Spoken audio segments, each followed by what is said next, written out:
สายไหมอันนี้เป็นสายไหมนะคะนี่จะเป็นแผ่นเรามาแกะอันนี้ก่อนแล้วก็เป็นขนมกระดาษค่ะ เรามาแกะสายไหมอันนี้ก่อน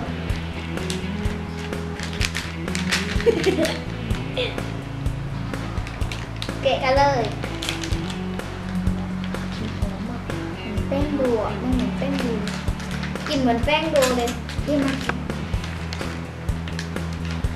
นี่ค่ะมันก็เป็นแผ่นอย่างนี้ค่ะกินได้ด้วยกลิ่นแป้งดูเหมือนมันเป็นกลิ่นหอมๆเหมือนแป้งดูมาชิมกันเลยค่ะ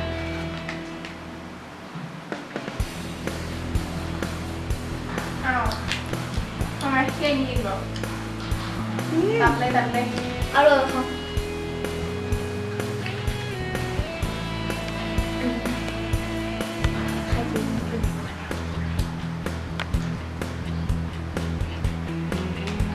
ต่อไปค่ะอันที่สองค่ะแท้แน่ขนมกระดาษแกะกันแล้วค่ะเอียเขามีอะไรให้มาด้วย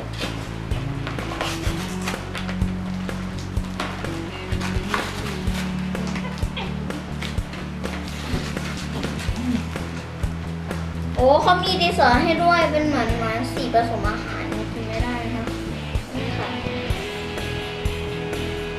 ต่อไปค่ะอันนี้มีกบเราด้วยดูกบเราแล้วก็มีแผ่นอะไรไม่รู้น่ารักอันนี้เป็นตัวรอง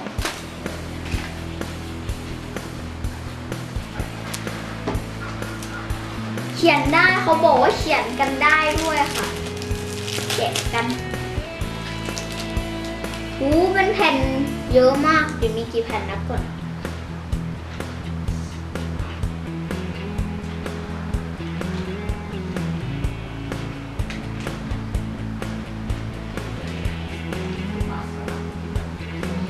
มี10 แผ่นค่ะเดี๋ยวเรามาลองกบเราดูมาเราก่อนน้ำตู้เราดูมันไม่ขายกดหนักเราค่ะเดี๋ยวมาดูกันเหรออันนี้กินได้หรือไม่เรามาดูกันแดะกินไม่ได้ เรามาเขียนกันเลย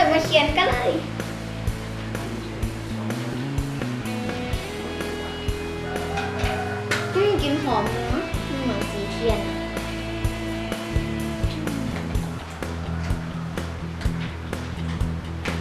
เขียนได้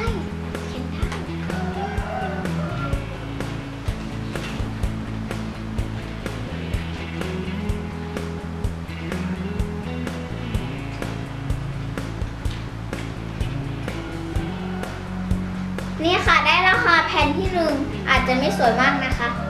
นี่เรามาชิมกันเลยค่ะ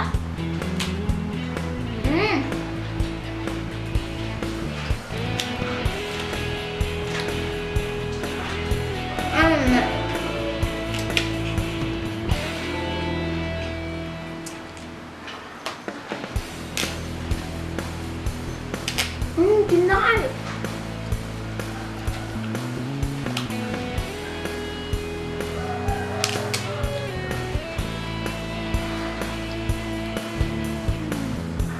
ชาติมันเหมือนกับขนมปัง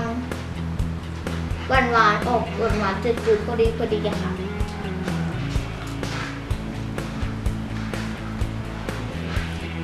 สวัสดีค่ะสำหรับวันนี้ก็ลาไปก่อนนะคะสวัสดีค่ะบ๊ายบาย